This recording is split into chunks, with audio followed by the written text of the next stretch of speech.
NSC Fan TV. Fellas, we watched, in some ways,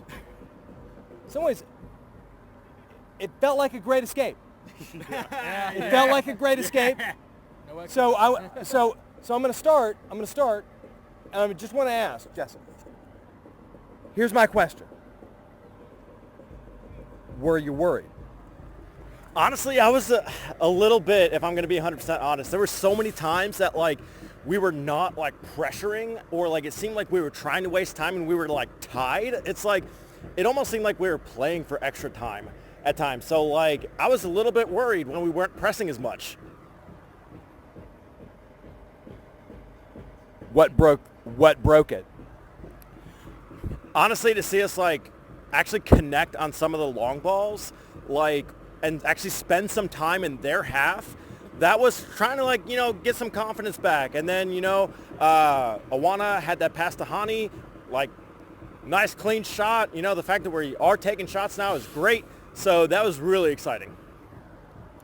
Jordan, here's my question to you. What were the things that we needed to do differently tonight that made the difference at the end? I think, like he said, we weren't pressing all that much until kind of the end. I think Anunga coming on was probably a good sub. Maybe not for Godoy, but Anunga coming on, he's always pressing really hard. So he's always a good choice to bring on, especially if you want to apply a lot of pressure. So, second question. What was the thing that you saw tonight that made you hopeful?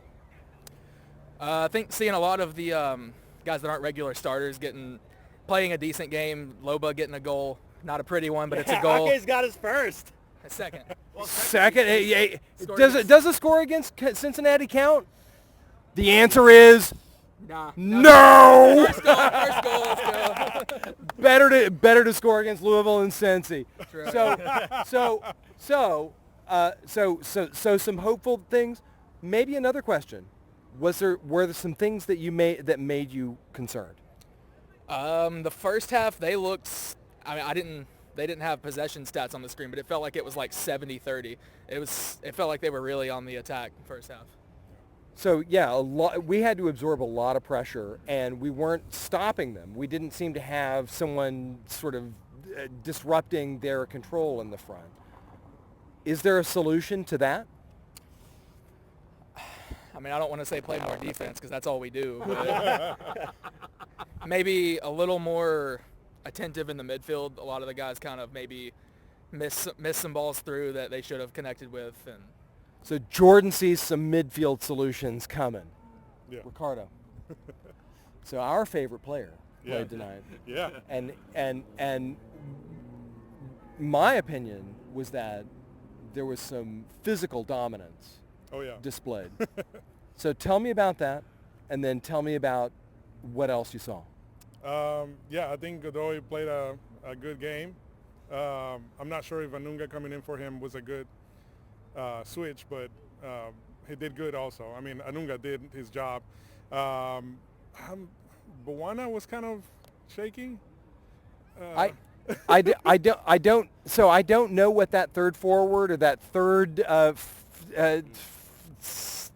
step forward midfielder was. Both with Hackinson and with Bawana. Right. That was kind of weird. For Bawana, I can say that he was like he tried to hit it in, and it was just kind of like just felt. There were not. There were. Yeah. So that was unhappy. I do like Hawkinson though. I think that he did a good job pressuring and being on it. Certainly the goal. Yeah. Certainly our first goal was one that was created by Hackinson just having auf Deutsch mit Vorsprung.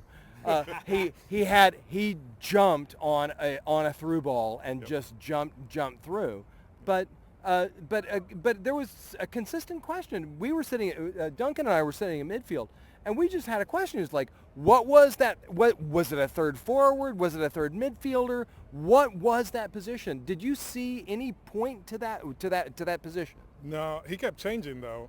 Yeah. To your concern, I think that it was a switch because we also saw Subak all the way in defense sometimes. he We're was- like, what are he you was in doing the over box there? at times. He was dropping deep. He was That is he was true. dropping really deep. Maybe they were switching somehow. I don't know what that would be. I would have loved to have been able to understand some of that communication there. Yeah. Okay, so final thoughts, fellas. Final thoughts. I mean, a dub's a dub. Love it.